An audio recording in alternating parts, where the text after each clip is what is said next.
Okay, someone made a comment that I was using this piece to remove cortex from another piece, and that I was just teasing that I had another spall of this yellow stuff. So now I gotta nap it on video. Yeah. It's raw. I am heat treating on a regular basis now. I got one heat treat in the oven. Turkey roaster. Although you can use a kitchen oven to heat treat. Some stones will smell funny. Most stone will not.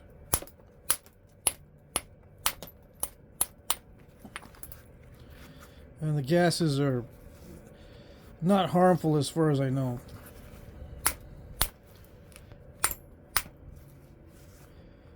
But if you can ventilate your kitchen or turn on a fan or something, you know, an exhaust fan, better safe than sorry if it smells funny. Anyway,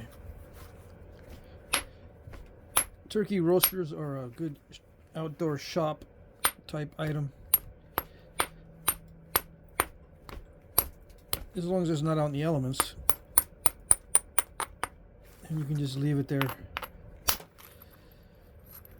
As long as it's not near anything flammable, you can leave it unattended.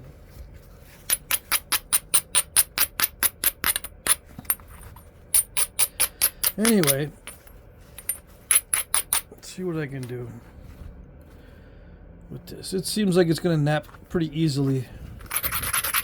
I am liking this Coastal Plains or Flint River, or whatever they call it, because I don't need to dress up my tools at all for it.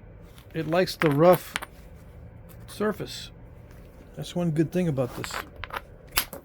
Yeah. I like it a lot. Some stone requires you to maintain the tool and keep it in pristine condition through the whole process, or it doesn't like to nap, you know. But this one doesn't care about the tool quality. But some people can't work it. I got at least 2 people that were having a hard time with this, emailing me or messaging me.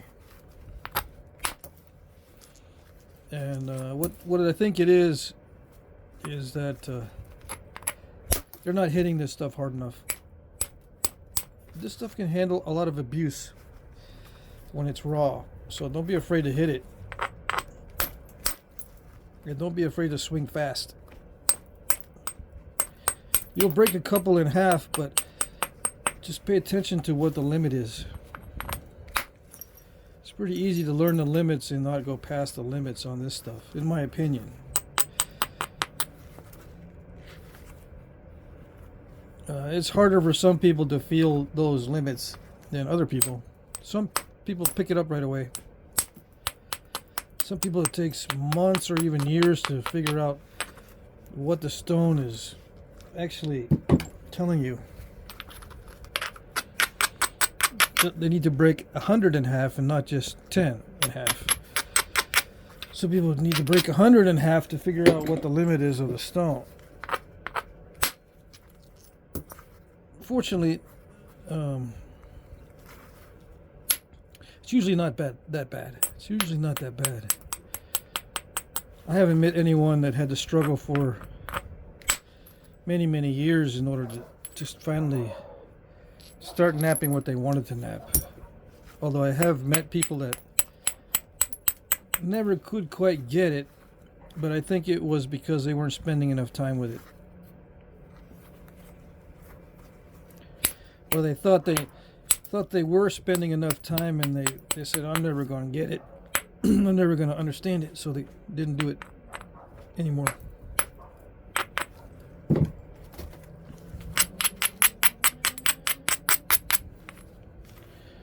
Yeah, this stuff has some water trapped in it, which is fine, perfectly fine. When I heat treat it, I just need to make sure that I dry it for at least 24 hours. Yeah, when there's defects in the stone, there's weak spots. Stuff like that happens. It's a bummer. But it's not a total loss. And it's really not that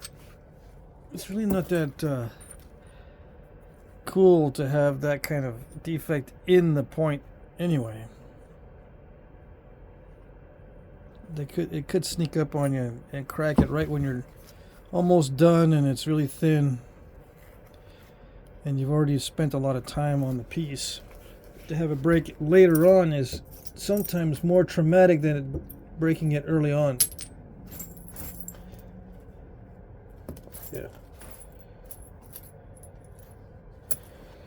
Let's see. I'm looking for my tape measure.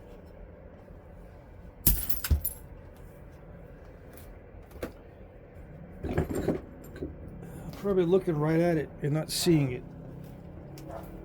Let me see. Oh yeah, I was looking right at it. And well, I was looking for this extended tape because I try to leave it extended so I don't have to do the extending it every time. 5 inches.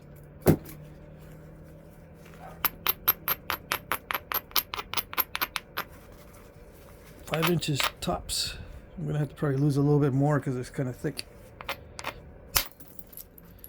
But yeah, you gotta hit it hard, and then you run the risk when you hit it hard of breaking pieces off.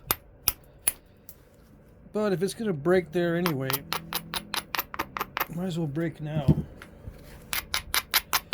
It does, you know, the stone does have defects. This particular stone, but it's not too bad.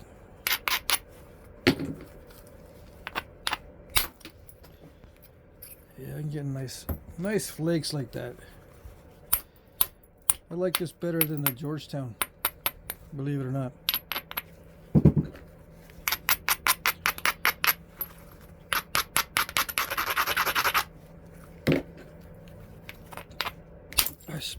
I have spent too much money on Georgetown with not much results. I still like it, but I think I like this one better.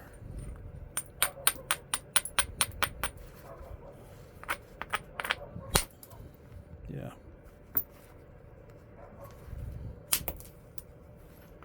Definitely I like the color better.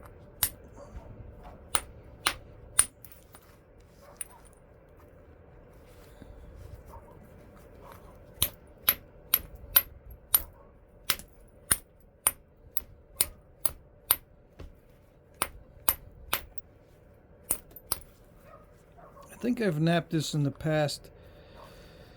A long time ago someone gave me a batch of this, but I think it was heat treated way too hot and it crumbled a lot, and I didn't like it at the time, so I think the heat was too high. This only needs 400, and I've heated it to 345 and it was still pretty good.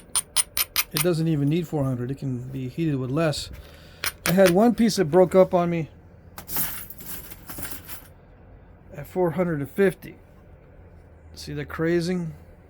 So it ruined the whole piece. But that's only one.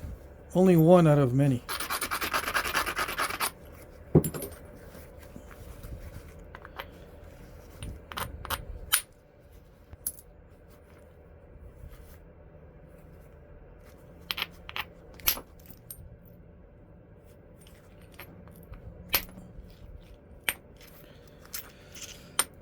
I'm trying to think if I'm hitting this harder than Georgetown.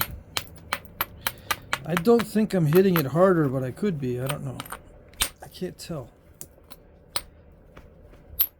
I'll have to get some more Georgetown and nap this side by side, but I don't want to get more Georgetown.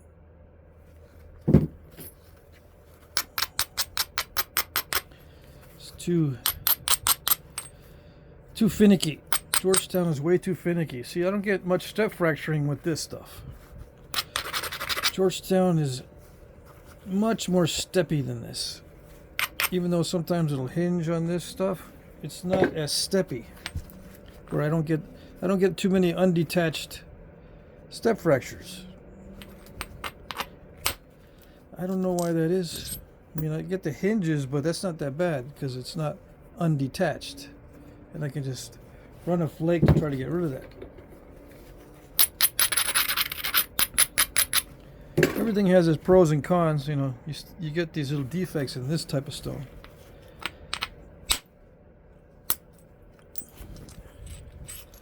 Oh, isn't that convenient? Yeah. Tried to be sneaky there.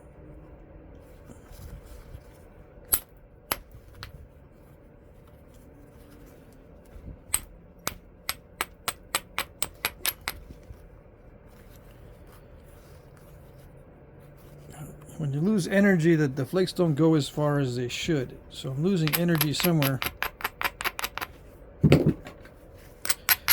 Or just not hitting hard enough.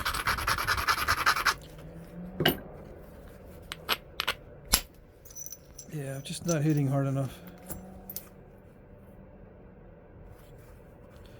This is good enough to do the indirect percussion on it now.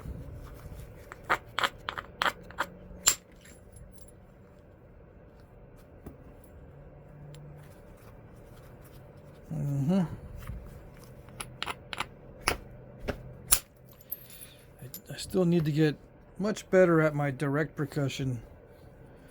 I never felt the need to get better at it, but I think I'm going to have to, because I'm pretty sure some of these paleos, especially the Folsom, some of them were made with direct percussion. It's likely that they were made with indirect as well, but I think direct percussion, as long as I learn to do it correctly, can give me the ultra thin bifaces eventually, and then from there I'll go into the Folsom production. If I can do an ultra thin biface just with direct percussion, I can do a Folsom. Alright, where is the... I was napping a little earlier. You can kind of see the mess. And when I do, I'm kind of in a hurry and I put my tools everywhere. Okay. Yeah, when I'm not on camera, I'm not as careful with my tool placement. When I'm on camera, I don't want to mess it up, so I take a little more time. I don't want to mess up the video. Anyway, on the E notches, hold on.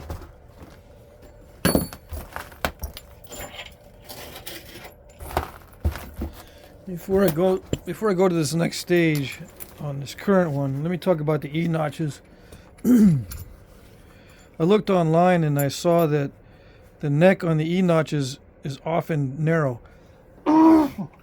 So I didn't make the notches deep enough the first time around on this one. Then I made them deeper on this one. Now there are some I saw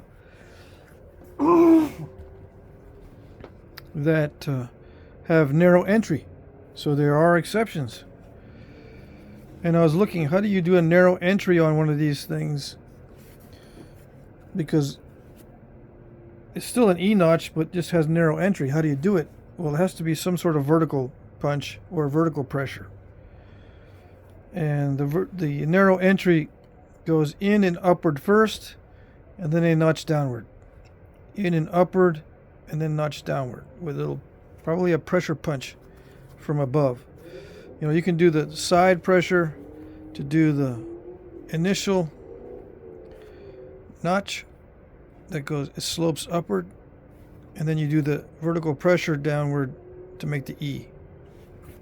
But I'll do that when I make a new set of pressure tools. I think I've said this on video many times before, but I hate making tools. It really, really bugs me. I don't like making pads either. Any kind of tool, I don't like making them at all. But I make all my own stuff because it has to meet my requirements. What kind of requirements are these? I'm not talking about this kind of stuff. I'm talking about this kind of stuff. The diameter of this has to feel just right. The spatula tools have to be just right, even though they look like they're really crude. The tips have to be just right on the spatula tools. I don't know what the ratio is, width to thickness ratio, but it seems to be pretty consistent. I used to make them way too thin and they would bend, they would bend in this direction, not that direction, but this direction. Now they don't bend anymore, but I've got to keep an eye on how thick they are.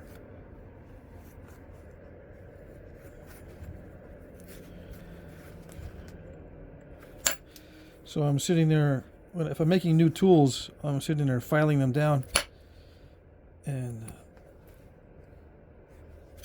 it's just monotonous trying to make sure they don't get filed down too much.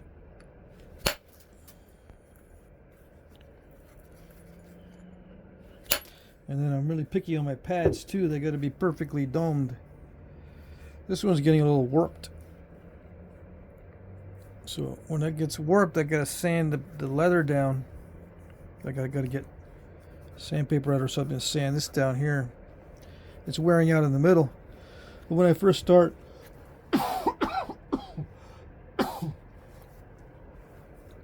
with a new one, it's got to be perfect. So it takes me a couple hours just to make a pad, including the setup and getting the tools out.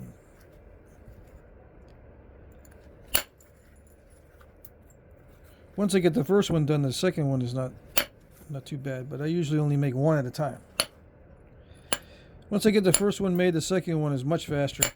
Third one is even faster, and I can make a bunch, and I've done that before. But the last time I did a bunch, the whole run was the wrong size, and none of them were comfortable.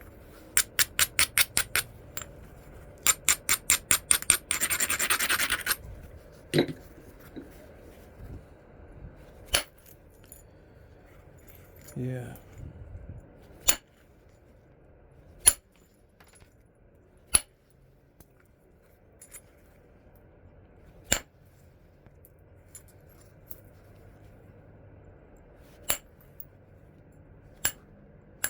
If I make the pads too big,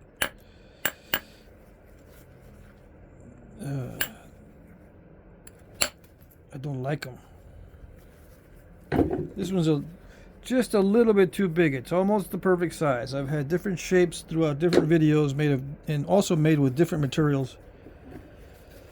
And I like the wood backed the best. I made some with sandpaper on the bottom, but then it got on my nerves a little bit because the sandpaper wears out really fast, especially when I'm using steel tools and sharpening them on the sandpaper. And I go to sharpen it and I say, oh, I can just use the sandpaper here.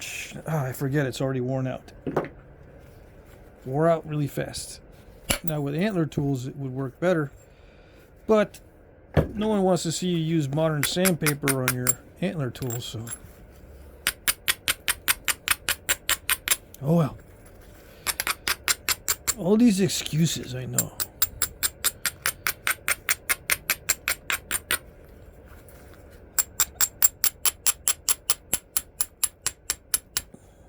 I don't like the journey.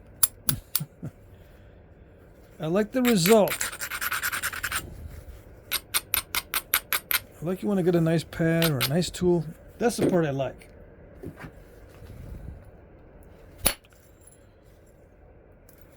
Yeah.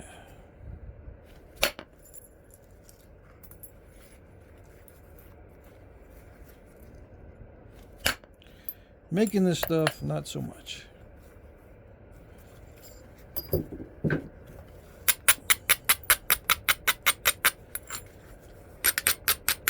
No. Sometimes the material helps a lot to make the process much more enjoyable. And I am liking this material, so it's making the process or making the journey more enjoyable. Yeah, I do like this material. So much less steppy than other stones, in my opinion. Yeah.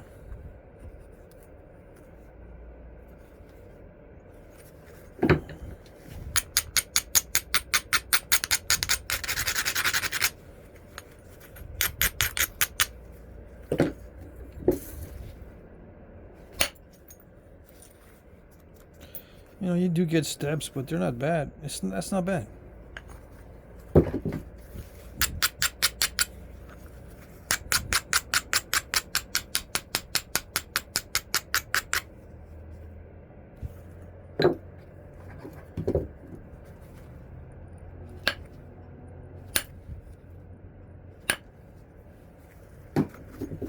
Now, if you're having trouble napping this kind of stuff, just use sharper tips on your points. It'll concentrate the force more, and you don't have to hit as hard. Some people, no matter how much I tell them to hit harder, they just can't hit hard. Just for some reason, there's a block there, some sort of psychological block, and they cannot hit hard, no matter how they try. They're not able to hit the stone hard because there's some sort of hesitation there. Some sort of psychological hesitation. So just sharpen the tip up a little more, and it'll concentrate the force, and you won't need to hit it as hard. Why don't I sharpen the tips on mine? Because it requires more maintenance. To keep them sharp requires more maintenance, more time out, and more time spent on keeping them sharp. I don't want to spend time with maintenance. I like the semi-round because it naturally wears into that shape. So it's like self-sharpening. But if I were to put a sharper tip on it, it would wear out quicker. But it would be probably easier to remove flakes. But with me, I don't have a hesitation on hitting this hard, so in most cases. So I'll just hit it harder.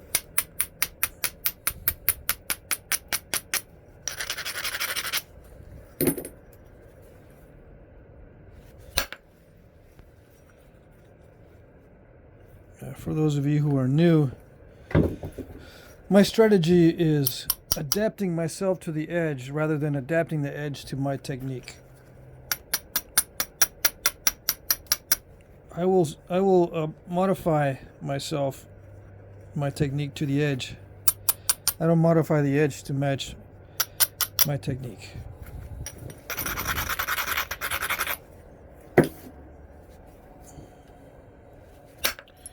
Because I don't want to be spending all this time on edge preparation. I will adapt to the edge.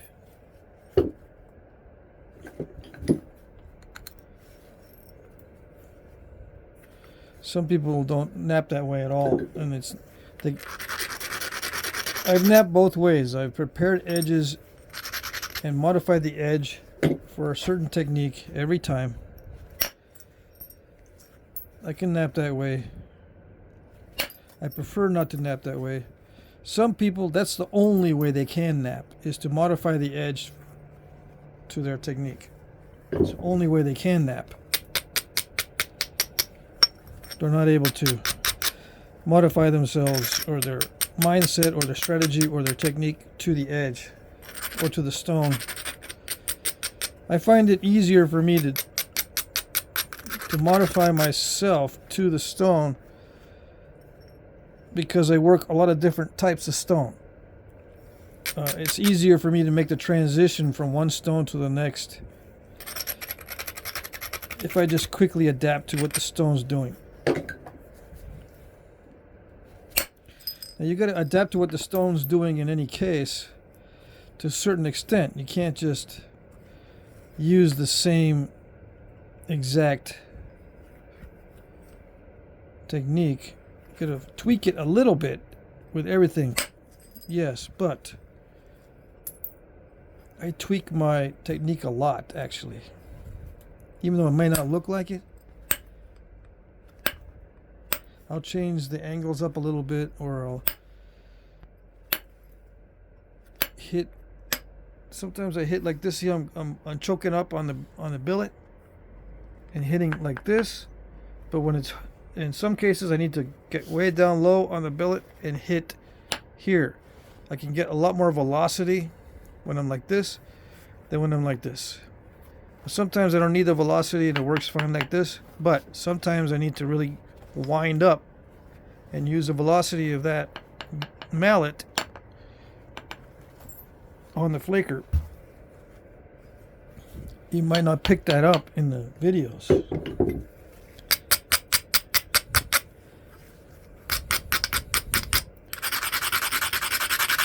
I tell people when they start to do the same thing every single time. Try to keep it the same here on this side especially. That way you can focus on what's going on here. But you can also tweak this side. If you feel that you need to hit harder, you can just tweak it how you're holding the mallet. Where you're hitting on this, you can hit back here, you can hit real close to the tip. It does make a difference.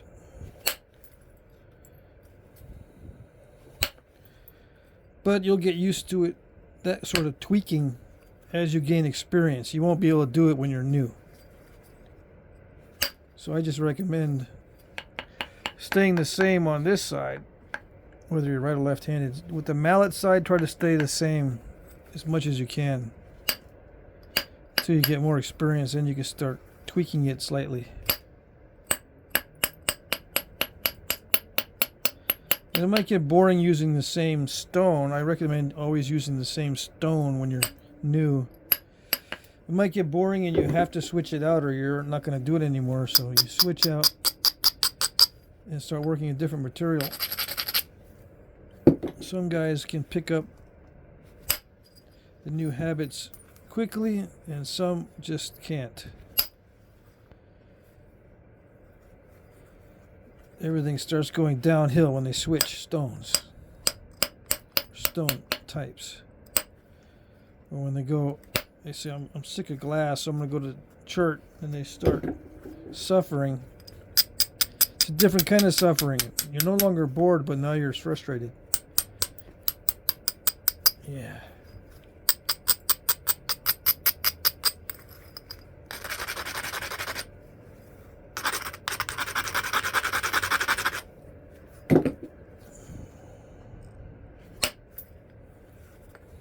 I never napped glass so much that I got sick of it.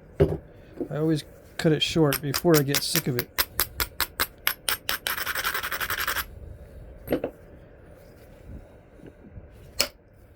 But I've known some guys that say they'll never go back to glass because they got totally sick of it.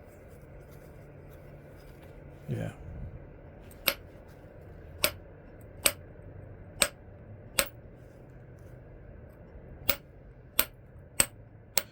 So change it up if you have to, but if you don't have to, don't change it up.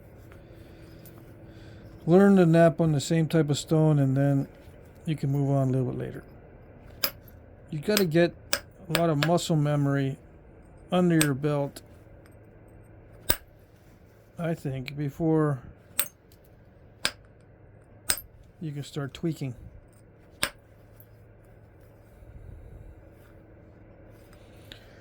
Alright, so I don't need to get any thinner than that.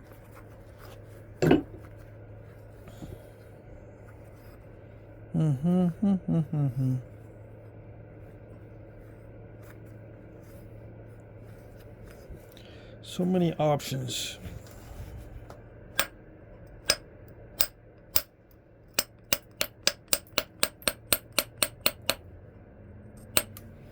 What am I doing now? I'm just checking on the symmetry. I Notice this edge was bulging out too much. Sometimes you can use that extra material as an excuse to start thinning from that side, so that you can do the thinning and the symmetrizing at the same time. Like I took off some off the side. I could have used that for more thinning, but I don't need to go any thinner, so that's it. And see, with a lot of Georgetown, there'd be so many more step fractures in it than this stuff. Some of you might be asking, well, why don't you make a Clovis out of that? Yeah, it's coming.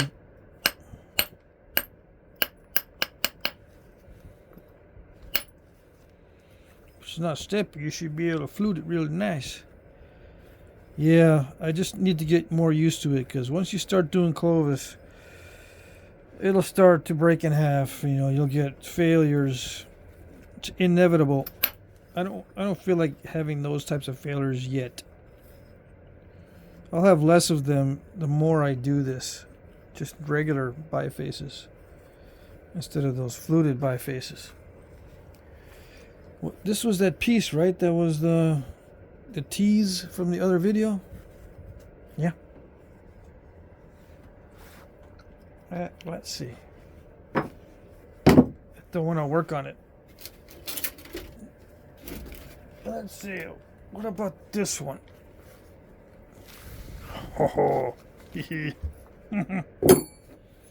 guys that are watching this or just listening to it, and you're in the other room and you're saying, "What's he doing now?" He's going, "Come over here and look. I got a big old nodule. It's kind of swirly. I don't know what I'm gonna do with it. Looks like it was broken up by a sledgehammer, but the sledgehammer wasn't steel. It was probably copper, because the edge is not completely shattered. Steel will shatter this stuff pretty good, unless it's mild steel. You can soften up hammers and stuff. You know, I don't soften my hammers up, but it can be done. You can make the steel softer so that it's more like copper in softness or hardness, however you want to look at it. Let's see. I'm going to try to take some pieces off. Yeah, nice. I like it.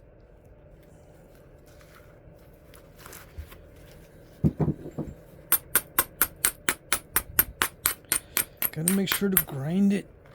Yeah, I know.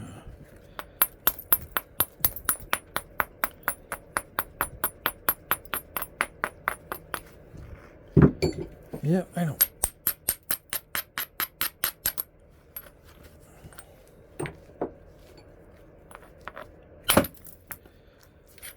Yeah, I gotta think of a better strategy. I don't want to use my steel hammer on this, but I think I'm gonna have to.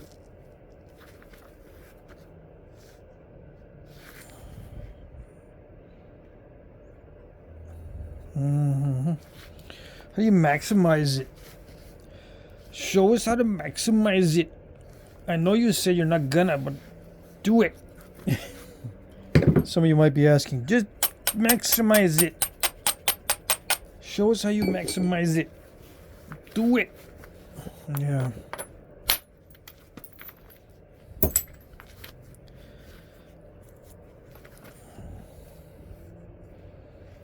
I can try to do it.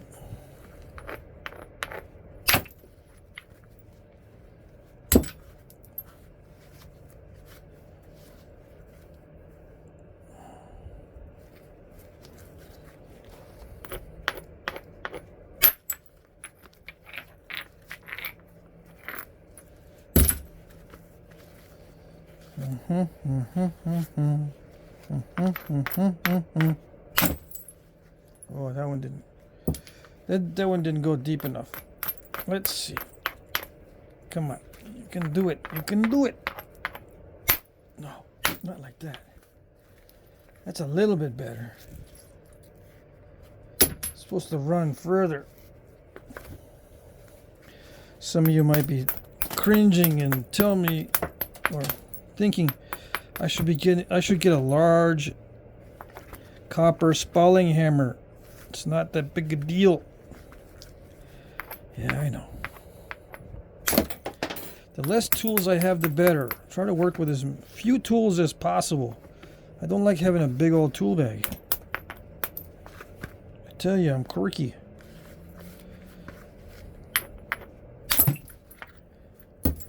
Finicky. I'm very particular.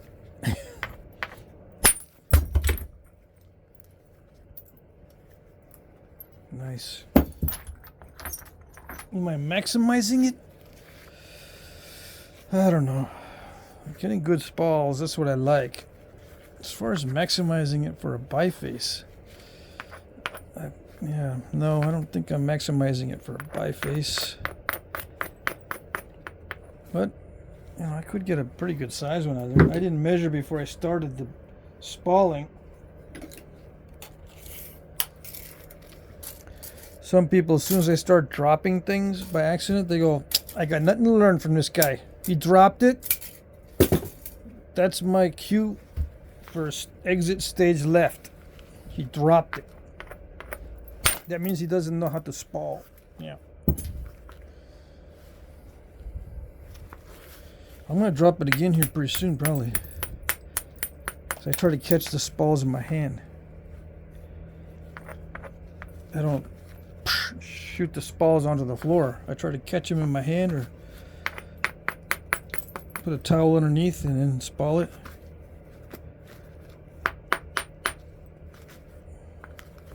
Why?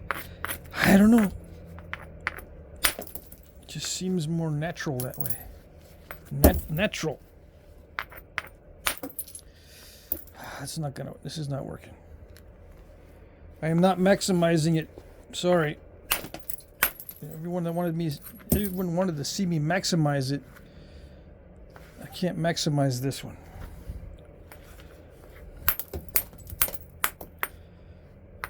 I'm running into issues. There's some kind of issue with it that's not allowing the flakes to travel cleanly. And some of you probably could have guessed that just by looking at it.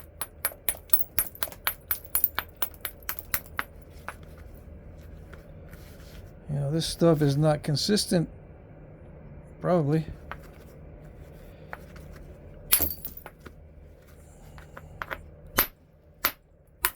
Oh, come on.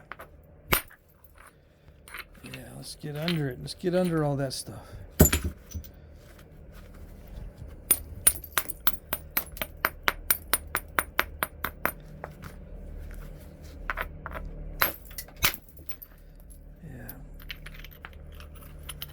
Under it. This is tough. This is the tough part in the middle.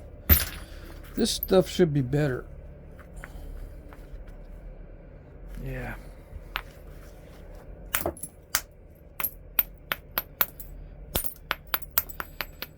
So if you're looking to maximize it, which everyone is, you're not going to be able to maximize it when you're new. I'm going to keep saying that. I keep getting asked that question. If you're a newbie and you want to maximize it, you're not going to be able to. You're just going to have to do the best you can. And it's probably not going to be maximized or even close.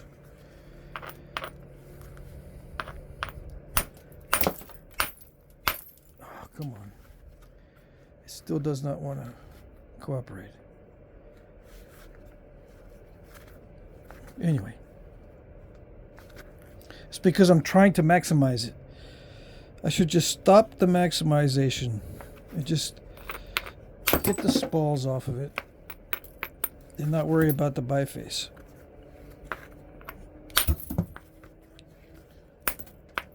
Right? That would be my first instinct, but I gotta try. Even though it's a pain in the butt to try to maximize it, I'll try.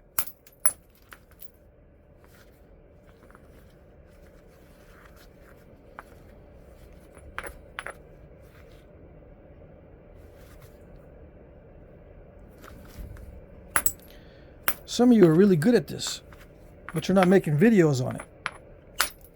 You're really good at maximizing and giving people advice on how to maximize it, but you're not making videos of it. What do? Well, how are you maximizing your stuff? Not showing anybody.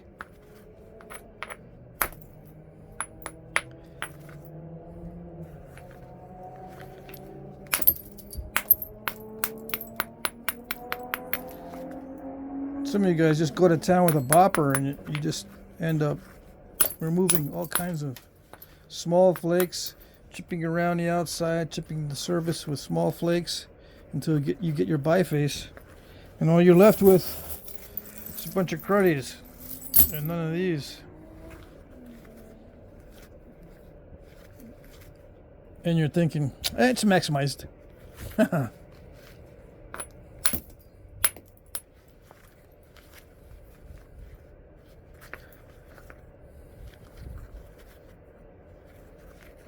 That's why you don't want to make videos. Because you know you're maximizing it in one direction, but not in every direction. I'm trying to get the biggest biface possible and the biggest spalls possible. The combination of the two. And people have given me their stuff to spall at Knappings, you know. They asked me, can you spall this for me? Can you spall it for me? Please. Yeah. You want a biface? Oh yeah, of course. I want spalls and a biface. Okay. If that's okay. Yeah, that's fine. And then I figured, sort of what everyone wants to see. They want to see a spalls and a biface. They don't want to see cruddies in a biface. They don't want to see all these cruddies.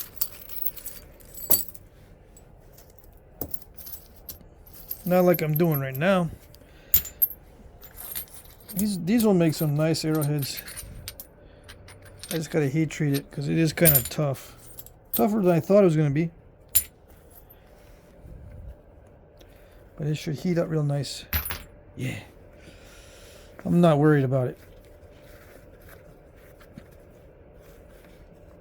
I'm just worried that I'm gonna break it in half because I'm gonna hit this so hard that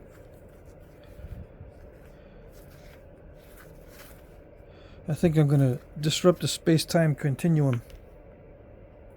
Yeah.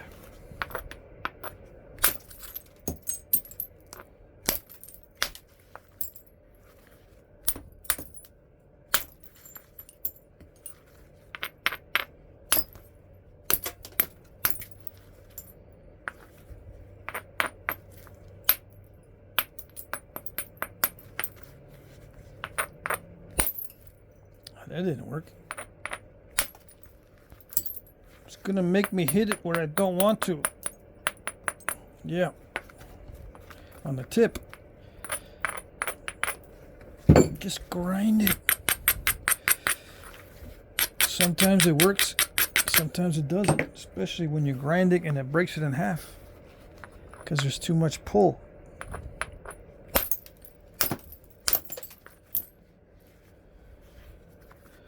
What's it doing? That's better. Thought it was doing something stupid there for a minute.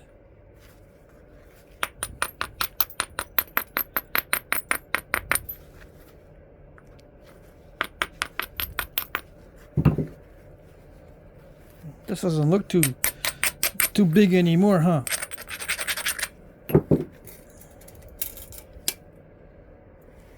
Still over 6 inches. Consider that pretty big.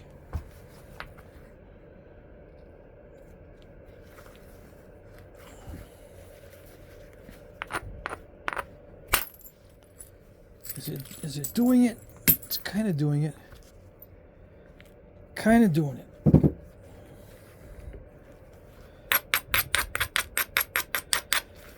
I am going to have to hit this super hard, and hopefully I don't go into a time warp. Yeah.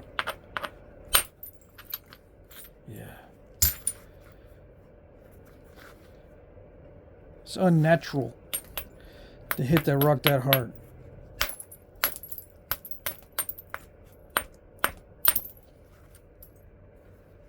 Just like time warps are unnatural.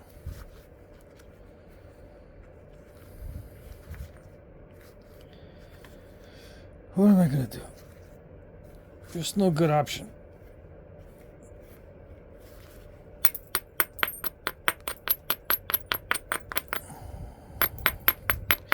Go after the worst first. The worst is that cortex right now. Got to eliminate it.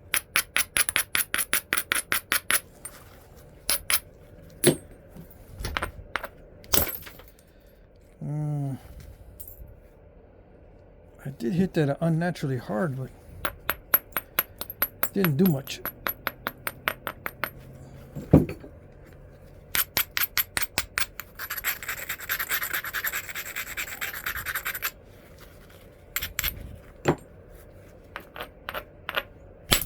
There it goes. It makes a good pop when you hit it right. Yeah.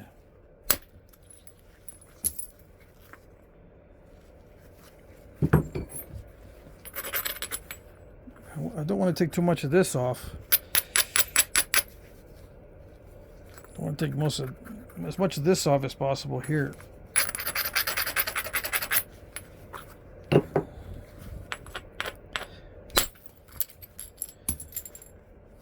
But I gotta flatten it. I tend to flatten one side a lot first.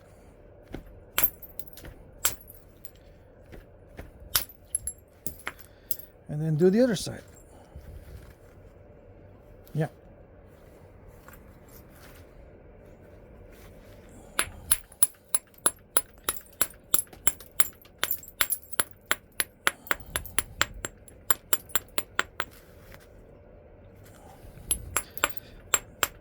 Now a lot of these early points, the paleo points and stuff, are narrow.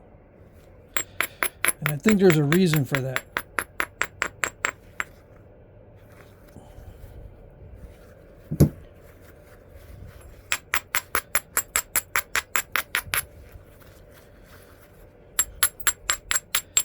It's much easier.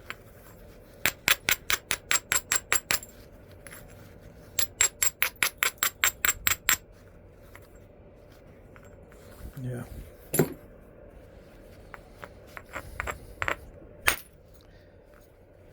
Yeah, it's much easier to get these flakes to travel more than halfway when it's more narrow. That's a little bit more than halfway, so I'm good. But I had to hit that unnaturally hard.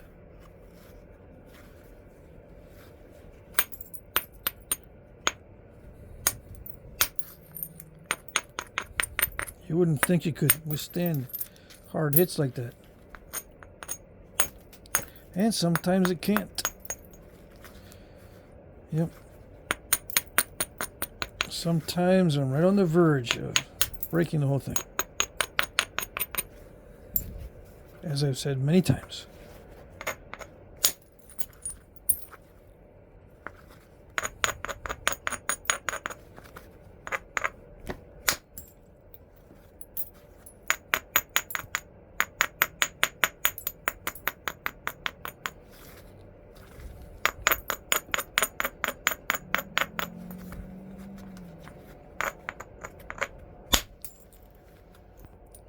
See, I didn't even grind it.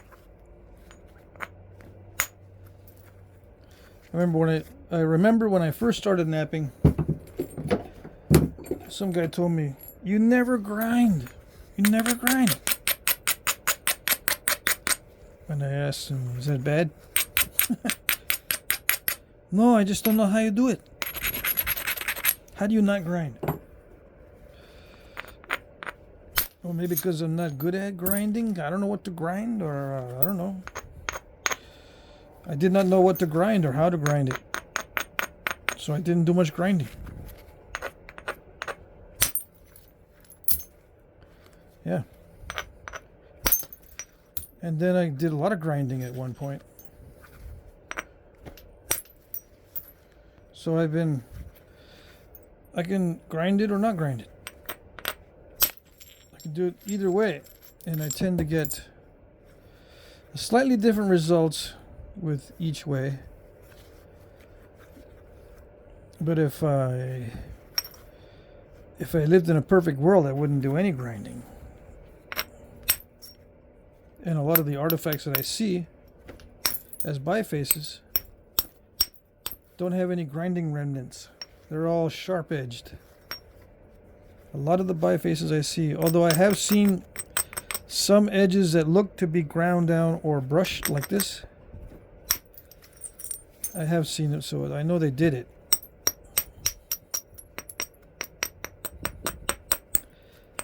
But at this stage, I see very little of it on the real artifacts when it's at this preliminary stage. All right, so this is what I would stash in a cache. It's 6. How much did it lose from the beginning? I don't know. 3 3/4. All right, so I got these two. It's a different ball game to nap these than it is to nap these. Totally different ball game. But with experience, it's not as difficult. But if you're new and you want to do this and you saw it on video, so you know that at least it can be done, chances of doing it are above 0. You try it, you're not going to make a good you're not going to make good bifaces if you try mixing them up like this. I'm mixing them up in the video so that people that are at different stages of their napping can see it in the same video. But don't try this at home, boys and girls. Try focusing only on one size if you can. If you're new, don't be jumping around from big, difficult raw to small, easy raw, and then back again, and then maybe making these little ones right after that. Just jumping around a lot back and forth. Don't try that at home. No, I don't recommend it. Stay with one size and then move on maybe next week to the larger size and spend a whole week on one size. Yeah. All right, so what else can I do?